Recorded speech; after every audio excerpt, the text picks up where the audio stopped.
Hello, coucou mes petites lumières, j'espère que vous allez bien. On m'a demandé de présenter les 13 cartes d'extension de l'Indigo Oracle.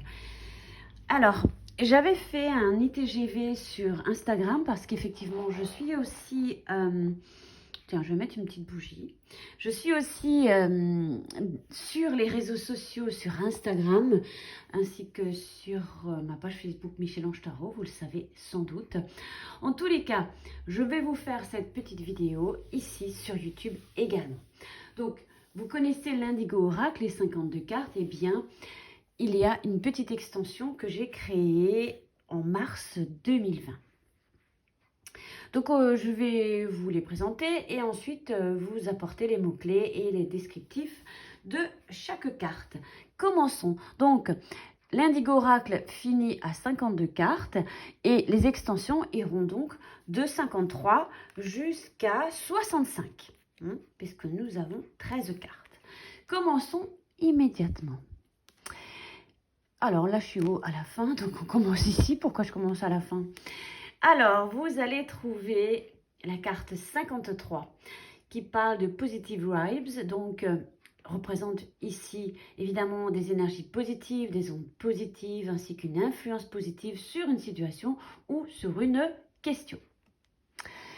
La carte 54, qui est à l'opposé de cette première carte, nous parle ici de Negative Vibes, donc représente des énergies négatives, des ondes négatives, ainsi qu'une influence négative sur une situation. 55 nous parle ici du libre arbitre. Eh bien, elle représente tout simplement la puissance de la volonté d'effectuer un choix. Désigne également la spontanéité, la liberté sans aucune influence et stimuli ou contraintes extérieures. Vous avez tous le libre arbitre. Donc, quoi que vous fassiez, vous le savez. Carte 56 qui nous parle du mental, ce fichu mental représente ici une tête qui fume, donc nous parle ici de trop de réflexion et bien plus qu'il n'en faut. C'est une quantité excessive de pensées qui sont improductives et qui vous desservent. L'épuisement mental gaspille votre énergie.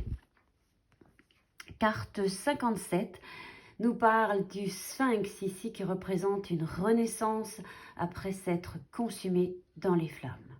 Prise de conscience, remise en question, transformation radicale, humilité, acceptation non négociable. Avec cette carte, ça passe ou ça casse. Carte 58, la carte de la dualité. Carte complexe qui représente la dualité, le déchirement, le conflit, les contrastes, la division. Il y a ici un mal-être et un conflit intérieur. Il y a ici des oppositions et des différences qui empêchent tout simplement l'unité. Ici, c'est j'aime ou j'aime pas, je désire ou je déteste, je veux ou je ne veux pas, ce qui signifie tout simplement qu'il est important ici de faire un choix. Carte 59, la résilience, représente ici la capacité à rebondir après une situation qui vous a traumatisé et on parvient à faire face et ressortir plus fort ou plus forte de ces expériences en restant optimiste et confiant en la vie. Ici, nous avons la carte 60 qui nous parle et nous représente ici, qui est représentée par la boussole.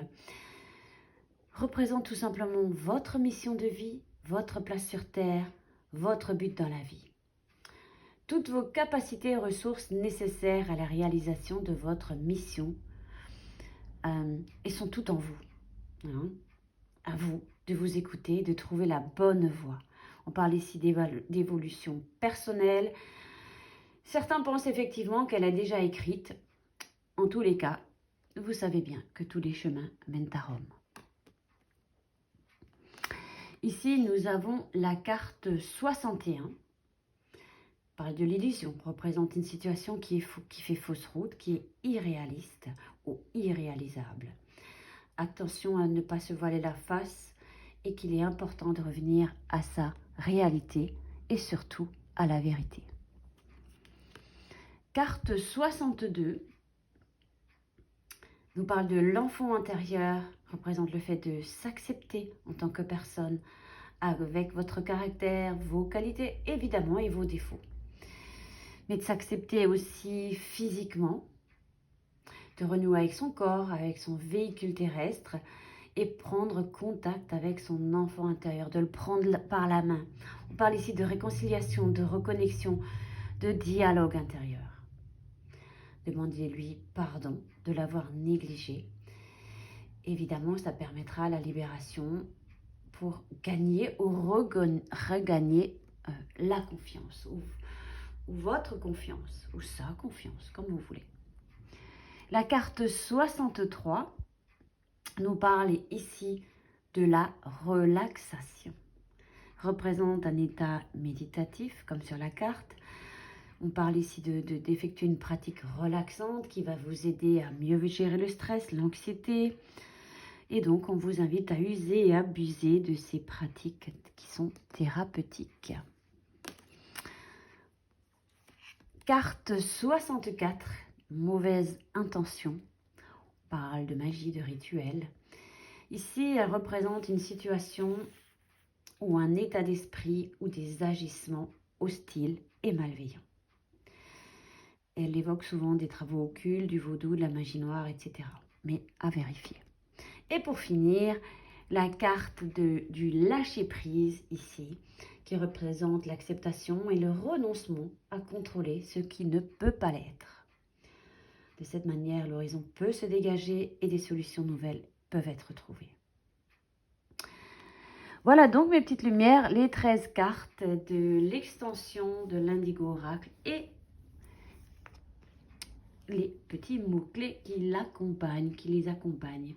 Voilà mes petites lumières, j'espère que vous êtes contents de trouver cette vidéo sur YouTube, les 13 cartes d'extension de l'Indigo Oracle, l'Indigo Spiritual Oracle. Je vous embrasse et vous dis à bientôt. Bye bye. Évidemment, vous trouvez mes créations dans ma boutique Etsy en ligne uniquement. Voilà, à bientôt.